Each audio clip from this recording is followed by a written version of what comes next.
Hi అండి, నమస్తే. ఎలా ఉన్నారు అందరూ కూడా? ఏంటి ఎక్కడ ఉంది అను అని చూస్తున్నారా? నేనైతే మా పిన్ని వాళ్ళ ఇంటి దగ్గర ఉన్నాను అనమాట. ఎందుకంటే మా హస్తాకి అలాగే మోక్షకి హ్యాపీ బర్త్డే. సో మేమైతే ఎక్కువ అలసిపోకూడదని చెప్పేసి మా తమ్ముడు అయితే ఫుడ్ అంతా బయట నుండి ఆర్డర్ ఇచ్చేసారు. అయితే ఏమేమి ఆర్డర్ ఇచ్చేదో చూపించేస్తున్నారు, వచ్చేసేయండి. ఇక్కడ వచ్చేసి బిర్యానీ, అది రెండు బగారా రైస్, అలాగే బంగాళదుంప ఫ్రై, పులిహోర, గోంగూర పచ్చడి, ఇంకా తాలింపప్పు, సాంబారు, ఇంకా చిప్స్ అనమాట. పిల్లలకి చాలా ఇష్టం కదా. ఇది వచ్చేసి కావాల్సిన బంగాళదుంప, అలాగే పన్నీర్ కర్రీ. ఇది వచ్చేసి చికెన్ కర్రీ అనమాట. మేమైతే తినం కార్తీక మాసం అంతా, కాకపోతే మా ఇంట్లో కొంతమంది తినేవాళ్ళు ఉన్నారు, వాళ్ళ కోసం అని చెప్పేసి.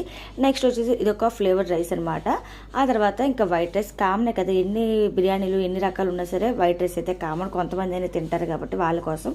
ఆ తర్వాత ఇంకా కచంబరు, ఇది కూడా ఖచ్చితంగా ఉండాల్సిందే, వేడి చేయకుండా ఉండాలంటే. ఆ తర్వాత ఇది బోన్లెస్ చికెన్ కర్రీ అనమాట. పిండి అయితే పిల్లల కోసం అని చెప్పి చేసింది. ఇంకేముంది, పిల్లలందరికీ పెట్టేశాము. మీరైతే వీడియో చూసిన తర్వాత మా హస్తాకి మోక్షకి నాకైతే విష్ చేయడం మర్చిపోతే. Thank for watching. నమస్తే, బాయ్.